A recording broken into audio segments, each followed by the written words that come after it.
Assalamu alaikum dear students, my name is Mubashra Manzoor. Welcome to my class where we are going to study computer sciences of grade 12. आज के lecture में हम chapter 13 यानी functions in C की exercise discuss करने जा रहे हैं. फर्स्ट 3 क्वेश्चंस यानी MCQs, fill in the blanks और true false को हम इस लेक्चर में डिस्कस करेंगे. So let's move on to the lecture. So students, जैसे कि मैंने आपको बताया कि हम चैप्टर 13 की एक्सरसाइज क्वेश्चन स्टार्ट करने जा रहे हैं, तो this is the first question which is fill in the blanks. Question 1 को हम वन बाय वन डिस्कस करते हैं. The first question is a dash is a self contained piece of code. जब हम बात करते हैं सेल्फ कंटेन्ड, तो उसका मतलब ये है कि stand alone in itself it can perform certain task, जिसके लिए हमने उसको डिज़ाइन किया है, which means that it is a function. क्योंकि फंक्शन की डेफिनेशन ही ये होती है that it is the self contained piece of code और it is design to perform a certain task. Next है कि predefined functions are packaged in dash. हमने इस बात को डिस्कस किया था कि दो तरह के फंक्शंस होते हैं, प्री डिफाइंड या यूज़र डिफाइंड. जब प्री डिफाइंड की बात करते हैं, प्री डिफाइंड का जो मेन लॉजिक होती है या मेन प्रोग्राम होता है वो लाइब्रेरीज में कहीं कंटेन्ड होता है या लाइब्रेरीज में पड़ा होता है. So that is where it is fetched from और उसके बाद एग्जीक्यूट होता है हमारे प्रोग्राम में. हम जो अपने प्रोग्राम में जो उस फंक्शन को यूज़ करते हैं, हम सिर्फ उसको कॉल करते हैं अपने प्रोग्राम में उस फंक्शन को. ठीक है, तो उससे क्या होता है कि the control goes to that particular library और वहाँ जाके वो एग्जीक्यूट होता है, उसके बाद वापस आ जाता है to our main program. So it is more like you are calling some function from library and executing it. So that is why the answer is libraries. Next question है कि a dash provide basic information about the function to the compiler. तो हमने देखा था कि prototype हम लिखते थे, प्रोटोटाइप जो कि हेडर ही होता है उस फंक्शन का, लेकिन उसके साथ सेमीकोलन लिखते हैं और वो हम मेन फंक्शन से पहले लिख देते हैं प्रोटोटाइप को, क्योंकि it basically provide basic information of the functions to the compiler. हम प्रोटोटाइप लिखते ही कंपाइलर के लिए हैं. So the answer is prototype. The duration for which a variable exists in memory is called its lifetime. हमने कहा था कि वेरिएबल्स जो हैं वो बनते हैं और उसके बाद जब प्रोग्राम एग्जीक्यूट हो जाता है तो वो वेरिएबल्स जो है वो डिस्ट्रॉय हो जाते हैं. So the duration for which they are in the memory is called their life time. Next question है the dash of a variable refers to the region of the program where it can be referenced. यानी program जहाँ तक हम access कर सकें उस variable को, उसको हम कहते हैं स्कोप ऑफ द वेरिएबल. यानी कि किस रेंज तक हम उस वेरिएबल को एक्सेस कर सकते हैं. इसी रेफरेंस से हमने ग्लोबल और लोकल वेरिएबल का कॉन्सेप्ट भी देखा था. So the scope of a variable refers to the region of the program where it can be referenced. Next question is that dash variables are declared outside all blocks. So it is very easy क्योंकि global variables ऐसे होते हैं कि जो access हो सकते हैं in all sort of functions that we are making in a program. तो चाहे वो कोई यूज़र डिफाइंड फंक्शंस हैं, चाहे वो मेन फंक्शन है, किसी के लिए भी, किसी भी फंक्शन के लिए, किसी भी पीस ऑफ कोड के लिए वो वेरिएबल्स एक्सेसिबल हैं, तो हम उन्हें बिल्कुल बिगिनिंग में या आउटसाइड ऑफ ऑल ब्लॉक्स जो है वो हम उन्हें डिक्लेयर कर देते हैं ताकि वो ग्लोबली एक्सेस हो सकें. सो global variables is the answer. A function can not return more than dash values through return statement. हमने ये बात की थी कि जब भी फंक्शन रिटर्न एग्जीक्यूट करता है तो कोई ना कोई इंटीजर वैल्यू रिटर्न होती है. इंटीजर वैल्यू रिटर्न होने का मतलब ये है कि कोई ना कोई सिंगल वैल्यू या वन वैल्यू ही रिटर्न हो सकती है when a function return something. So that is why the answer is 1. The parameters specified in the function header are called dash parameters. उनको हम कहते हैं फॉर्मल पैरामीटर्स. हमने देखा था कि फॉर्मल पैरामीटर्स का मतलब ही ये है कि हमने उसे फंक्शन के हेडर में, यानी जब हम फंक्शन डिज़ाइन कर रहे हैं, फंक्शन का हम सिंटैक्स लिख रहे हैं और उसे बना रहे हैं, जहां हम क्रिएट कर रहे हैं फंक्शन, वहां पे उसके हेडर में हम उस फंक्शन को लिखते हैं, तो उन्हें हम कहते हैं फॉर्मल पैरामीटर्स. और दूसरे पैरामीटर्स कौन से थे? एक्चुअल पैरामीटर्स, जो कि जब हम कॉल करते हैं फंक्शन को वहां पे हम देते हैं. So our next question is in reference to that कि the parameters based pass to a function in the function call are called dash. यानी कि जब फंक्शन कॉल होती है तो उस टाइम पे जो हम वैल्यूज़ या वेरिएबल्स देते हैं उसकी वेरिएबल के लिए, तो उसको हम कहते हैं कौन से parameter? They are called actual parameters. Functions help to achieve dash programming.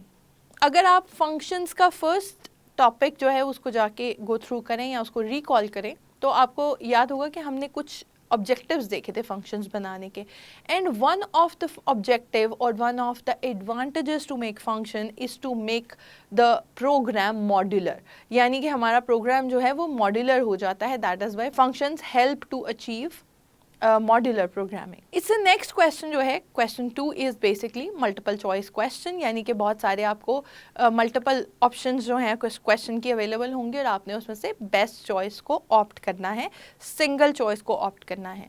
A tip for handling multiple choice questions in the exam is that don't overwrite.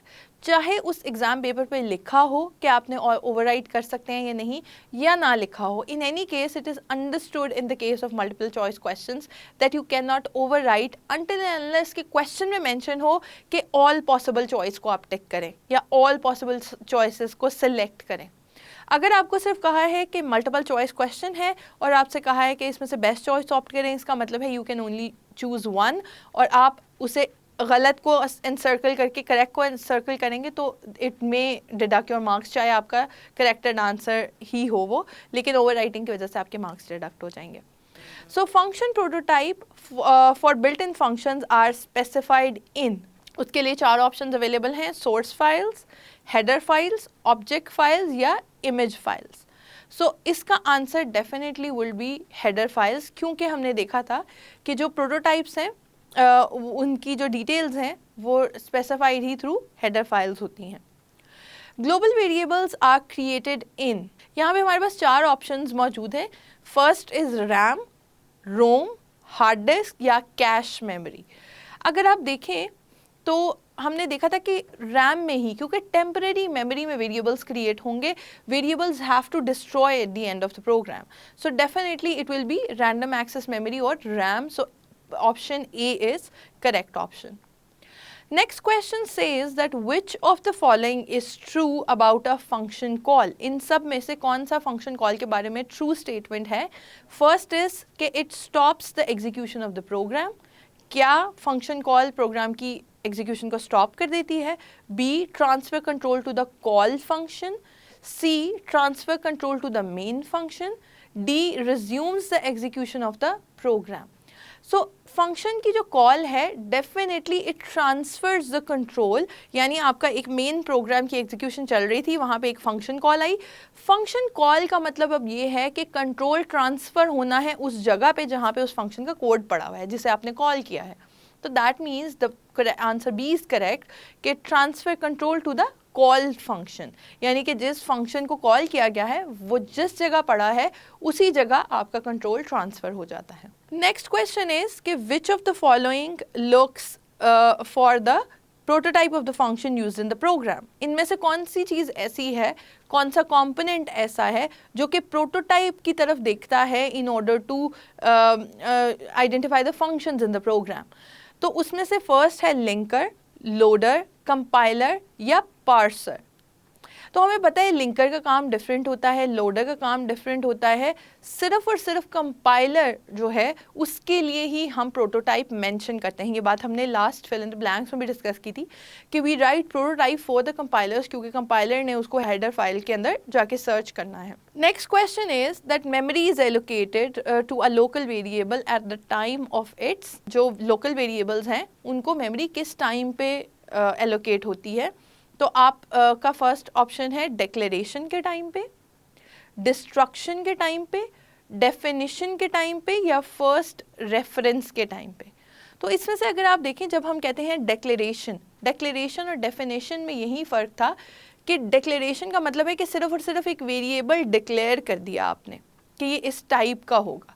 उसके बाद जब डेफिनेशन किया आपने तो उसी के अंदर हमने कहा था डिक्लेरेशन डेफिनेशन में डिफरेंस ही यही है, लेकिन सी में एक ही स्टेप में डिक्लेरेशन और डेफिनेशन हो जाती है, यानी उसी टाइम पे जो मेमोरी है वो एलोकेट हो जाती है two variable. So the answer is definition. By definition it is definition. Next question is that the name of actual and formal parameters. आगे कुछ स्टेटमेंट्स लिखी हुई हैं, वो ये है कि मे or may not be the same, यानी एक्चुअल पैरामीटर्स और फॉर्मल पैरामीटर के नाम क्या मे or may not B same, क्या ऐसा भी हो सकता है कि वो सेम ना हो, must be same, must be different or must be in lower case.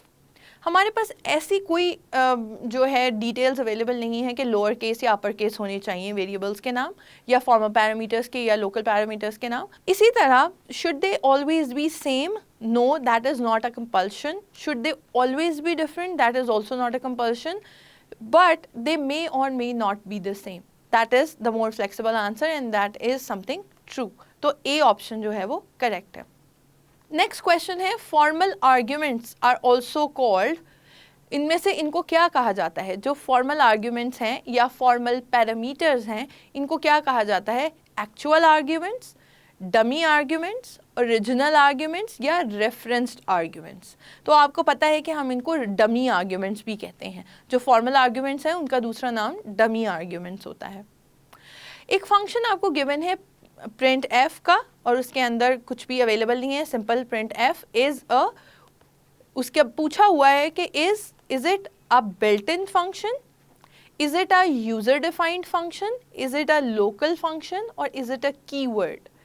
So it is a built in function जो प्रिंट एफ है, क्योंकि आप ये भी कह सकते हैं, आप में से कोई शायद इस बात को भी सोचे कि ये कीवर्ड क्यों नहीं है। अगर सिर्फ प्रिंट एफ लिखा होता विदाउट द प्रॉपर सिंटैक्स, जैसे यहाँ आप देखें तो प्रिंट एफ और उसके आगे ब्रैकेट्स भी लिखी हुई हैं, विच मीन्स कि it is form of a call of that function, ये कि जिस फॉर्म में हम उसे कॉल करते हैं ये उस तरह से उसका प्रॉपर फंक्शन की फॉर्मेट लिखा हुआ है, that is why we will call it कि ये एक बिल्ट इन फंक्शन है। लेकिन अगर यहाँ सिर्फ प्रिंट एफ का वर्ड लिखा होता तो may be we could say कि ये कीवर्ड है, लेकिन अगर तब भी आपको ये कहा जा रहा होता कि choose between built in function and keyword, तो built in function is the more appropriate answer. It is definitely containing a keyword but it is in itself is a built-in function. Next question ये है कि ये पूछा जा रहा है कि a built-in function, आगे उसके कुछ choices हैं, can not be redefined, can be redefined, can not return a value और should be redefined. अच्छा, अब बिल्ट इन फंक्शन है तो क्या हम उसको रीडिफाइन कर सकते हैं जाके? तो definitely there is access to the libraries, आप उसको जाके रीडिफाइन भी कर सकते हैं। So the answer is B, it can be redefined. Next question is that in a C program two functions can have, which of them is true, that same name. C program में क्या दो functions के नाम same हो सकते हैं? क्या उनके पैरामीटर्स सेम हो सकते हैं? Same parameter is the B option. Then C is same name and same parameters, same name but different parameters. तो इनमें से क्या चीज़ पॉसिबल है when it comes to two functions in a C language? तो इसमें से अगर आप डी ऑप्शन देखें, सेम नेम हो सकते हैं लेकिन उनके पैरामीटर्स डिफरेंट होंगे, ठीक है? So D is the most appropriate choice that we have. So with this we are coming towards the end of second question and we are moving on towards the third question. Third question is true and false statement. So you have to choose a word true or false for one statement that is given to you. ठीक है? First question है, in C arguments we pass to a function only by value. तो first question हमारा ये है कि हम सिर्फ और सिर्फ फंक्शंस को जो आर्ग्यूमेंट पास कर सकते हैं वो बाय वैल्यू कर सकते हैं। So this is not a correct statement. क्यों? क्योंकि हमें पता है कि हम बाय रेफरेंस भी आर्ग्यूमेंट पासिंग कर सकते हैं इन सी लैंग्वेज, तो इसका मतलब है कि this is not a correct statement. Then question 2 is there can be multiple main functions in a C program. C program में क्या मल्टीपल मेन फंक्शंस हो सकते हैं? बिल्कुल भी नहीं हो सकते। मेन फंक्शन एक ही होता है जिसको एग्जीक्यूट करना है आपके प्रोग्राम ने। Compiler has to start execution from the main function. अगर मल्टीपल मेन फंक्शंस होंगे तो वो तो कंफ्यूज हो जाएगा कंपाइलर कि कहाँ से उसने स्टार्ट करना है। सो मेन फंक्शन एक ही होता है जिसके अंदर आप सारा का सारा अपना कोड लिखते हैं। There can be multiple user defined functions as well in the program, लेकिन मेन फंक्शन एक ही होता है, इसी वजह से ये स्टेटमेंट फॉल्स है। नेक्स्ट क्वेश्चन देखें तो वो कह रहा है कि a function can be called anywhere in the program. क्या फंक्शन को हम किसी भी जगह प्रोग्राम में कॉल कर सकते हैं? That is true. हम कहते हैं कि function can be called anywhere in the program, that is a true statement. Next statement है in C every function must return a value.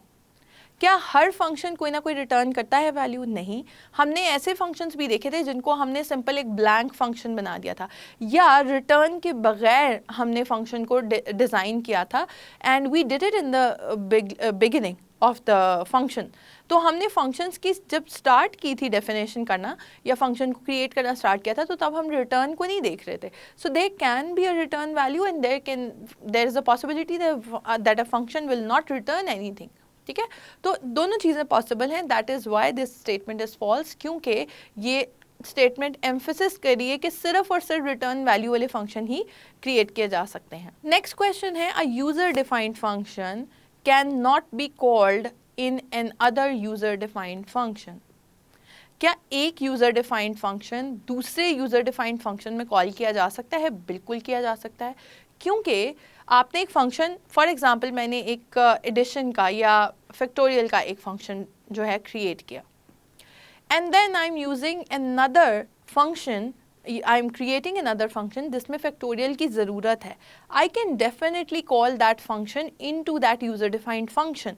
मैं उसे मेन में भी कॉल कर सकती हूँ, मैं उसे यूजर डिफाइंड फंक्शन में भी कर सकती हूँ। That's why we say that the function can be called anywhere in the program. जहाँ पे भी हमारे पास प्रोग्राम में जगह है या जहाँ पे भी एग्जीक्यूशन हो सकती है, वहाँ हम उस फंक्शन को कॉल कर सकते हैं, be it a user defined function, be it a main function. तो that is why this statement is actually false, के ऐसा नहीं है सिर्फ। नेक्स्ट क्वेश्चन कह रहा है कि a function can be called only once in a program. क्या ऐसी बात है कि फंक्शन को सिर्फ एक ही दफ़ा प्रोग्राम में कॉल किया जा सकता है? This is also not true, this is false. Function को जितनी दफ़ा भी हम चाहें उतनी दफ़ा हम कॉल कर सकते हैं, और यही तो एक पर्पज़ है फंक्शन क्रिएट करने का। फंक्शन मॉड्यूलर बना देता है आपके प्रोग्राम को। फंक्शन के साथ हम किसी टास्क को इस तरह से डिफ़ाइन कर देते हैं इन अ फंक्शन, कन्फाइन कर देते हैं इनटू अ फंक्शन, कि उसको कभी भी दोबारा यूज़ किया जा सकता है, उसकी रीयूजेबिलिटी बहुत ज़्यादा हो जाती है। So that is why we can use it again and again in anywhere in the function. तो उसको आप, उसकी कोई एक्सेसिबिलिटी का इशू भी नहीं है, और ये भी इशू नहीं है कि आप कितने टाइम्स उसको यूज़ कर सकते हैं। So that is why the statement is actually false. The function can be called, can not be only called once, it can be called as many times as possible. आपको याद होगा कि हमने एक लेक्चर किया था जिसमें फंक्शंस के ऑब्जेक्टिव्स और उनकी यूजेज, जो उनकी बेनिफिट्स हैं, उसके ऊपर हमने बात की थी। उसमें हमने इन सारे पॉइंट्स को डिस्कस किया था। Scope of a local variable is the block in which it is defined. क्या स्कोप ऑफ अ वेरिएबल ऐसा ब्लॉक होता है जिसके अंदर उसको डिफाइन किया जा सकता होता है? So that is true, definitely. ठीक है, इसके बाद एक और क्वेश्चन है that says global variable exist in the memory till the execution of the program. So that is also true, क्योंकि ग्लोबल वेरिएबल को हम डिफाइन करते हैं before the program actually starts. तो हम सबसे पहले, यानी जैसे ही हम हेडर फाइल्स और जो अपनी डिक्लेरेशन वो करते हैं, डेफिनेशंस लिखते हैं हेडर फाइल्स की, उसके फ़ौरन बाद हम ग्लोबल वेरिएबल्स को डिफाइन कर देते हैं, विच मीन्स के it can be retained until the program is there. तो एग्जीक्यूशन तक सारे के सारे जो ग्लोबल वेरिएबल्स हैं वो रिटेन करते हैं। तो ट्रू है स्टेटमेंट आपकी। An unstructured program is more difficult to debug than a structured program. ये एक बेनिफिट है। हमने कहा था हम फंक्शंस बनाते इसलिए हैं कि स्ट्रक्चर्ड लैंग्वेज हो जाती है सी। फंक्शंस की वजह से सी इज़ अ स्ट्रक्चर्ड लैंग्वेज, और स्ट्रक्चर्ड होने की वजह से फ़ायदा ये है कि उसको आप बेहतर तरीके से डीबग कर सकते हैं। फंक्शन, किसी एक फंक्शन में प्रोग्राम को एडिट करना या उसको डीबग करना is easier than looking at a whole program जो कि अनस्ट्रक्चर्ड फॉर्म में है। So that the statement is actually true. Function body is an optional part of the function. क्या फंक्शन बॉडी एक ऑप्शनल पार्ट है?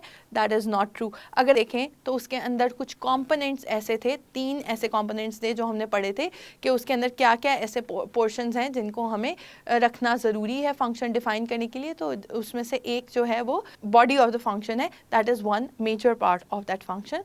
तो इसका मतलब ये है कि हम उसे skip नहीं कर सकते, it is not at all optional. So with this we are coming towards the end of this lecture, and we have catered 3 questions from the chapter 13, question number 1, 2 and 3, जो कि क्या थे, fill in the blanks, then we did MCQs and then we solved all the questions of true false statements.